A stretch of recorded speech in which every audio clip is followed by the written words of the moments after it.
किसी के पास 15 साल पुराना वाहन है तो आखिर उसका होगा क्या?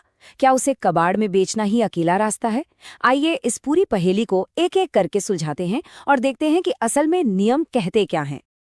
लेकिन उस सवाल का जवाब जानने से पहले एक और सवाल समझना जरूरी है। सरकार आखिर ऐसा कर ही क्यों रही है? मतलब किसी को अपनी पुरानी भरोसेमंद गाड़ी को अलविदा कहने के लिए क्यों मजबूर किया जा रहा है? ठीक है, तो इसके पीछे की वजह को समझते हैं।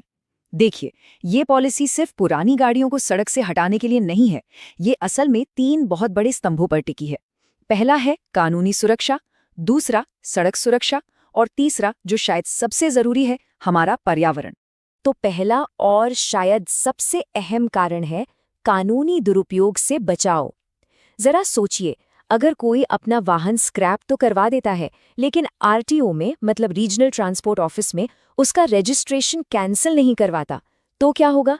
कानूनी तौर पर वो व्यक्ति ही उस गाड़ी का मालिक बना रहता है। और यहीं पर जोखिम सच में बहुत बड़ा हो जाता है। अगर कोई उस गाड़ी के चेसिस नंबर या इंजन का इस्तेमाल किसी भी आपराधिक काम में कर ले, तो सरकारी रिकॉर्ड के हिसाब से मालिक कौन है? आप ही हैं। और इसका सीधा सीधा मतलब है, जैसा कहते हैं ना, पुलिस सबसे पहले आपका ही दरवाजा खटखटाएगी। अच्छा, अब आते हैं दूसरे कारण पर, जो हम सबकी सुरक्षा से सीधे सीधे जुड़ा है। कल्पना कीजिए एक 15 साल पुरानी कार की, जिसके ब्रेक या सस्पेंशन कमजोर हो चुके हैं। उनमें आज की गाड़ियों की तरह एयरबैग्स या एबीएस जैसी मॉडर्न सेफ्टी फीचर्स भी नहीं होते। तो ऐसी गाड़ियों को सड़क से हटाना एक तरह से हर किसी की भलाई के लिए जरूरी है। और तीसरा कारण है हमारा पर्यावरण, वो हवा जिसमें हम सांस लेते हैं।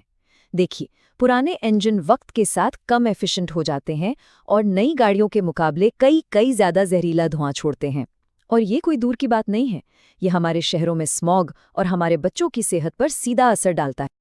तो ये तो बात हुई कि स्क्रैपिंग क्यों जरूरी है। लेकिन क्या होगा अगर कोई इन नियमों को अनदेखा कर दे? मान लीजिए कोई अपनी 15 साल पुरानी गाड़ी चलाना जारी रखे तो? चलिए अब इसके नतीजों पर एक नजर डालते हैं। तो सबसे पहला और सीधा असर पड़ेगा जेब पर, ग्रीन टैक्स के रूप में। ये एक तरह का जुर्माना है जिसे सरकार इसलिए लगाती है ताकि लोग पुराने, ज्यादा प्रदूषण फैलाने वाले वाहन रखने के बजाय नए और क्लीन ऑप्शंस चुने। और ये कोई छोटी मोटी रकम नहीं है। जो बात यहाँ गौर करने वाली है वो ये कि दिल्ली जैसे बहुत ज्यादा प्रदूषित शहरों में ये टैक्स आपके रोड टैक्स का 50% तक हो सकता है। ये एक बहुत बड़ा फाइनेंशियल बोझ बन सकता है। और हाँ, ये जानना भी बहुत जरूरी है कि नियम हर शहर में एक जैसे नहीं है। जहाँ नॉर्मल इलाकों में आप ग्रीन टैक्स देकर शायद रजिस्ट्रेशन रिन्यू करवा भी लें, वहीं दिल्ली एनसीआर जैसे इलाकों में नियम बहुत ज्यादा सख्त हैं। वहां तो 10 साल पुरानी डीजल और 15 साल पुरानी पेट्रोल गाड़ियों पर सीधा सीधा बैन है।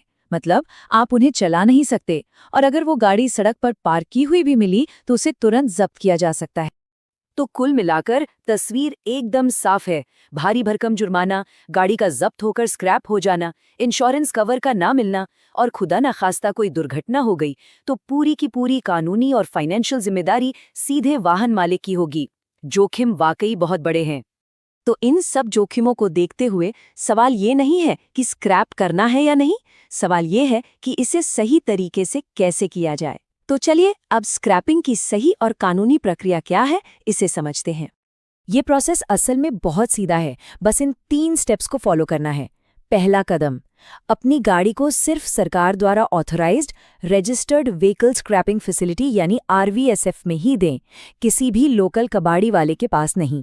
दूसरा कदम, वहां से सर्टिफिकेट ऑफ डिपॉजिट जरूर लें, ये आपका प्रूफ है।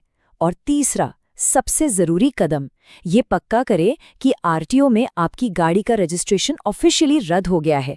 बस यहीं पर आपकी कानूनी जिम्मेदारी खत्म होती है। तो इस सारी जानकारी के बाद हमें क्या समझना है? सबसे बड़ा सबक क्या है? तो सबसे जरूरी बात यह है, एक वाहन मालिक की जिम्मेदारी तब खत्म नहीं होती जब गाड़ी चलना बंद कर देती है। ये एक किताब के आखिरी चैप्टर की तरह है। असली जिम्मेदारी तब पूरी होती है जब उसे कानूनी तौर पर और सही तरीके से सेवा से हटाया जाता है, मतलब डीकमीशन किया जाता है। और आखिर में यह हमें एक बड़े सवाल पर लाकर छोड़ देता है। हर एक पुराने और अनसेफ वाहन को जब सही तरीके से सड़क से हटाया जाएगा, तो क्या हम सब मिलकर भारत की सड़कों के लिए एक नए, ज्यादा सुरक्षित और साफ सुथरे भविष्य की शुरुआत कर रहे हैं?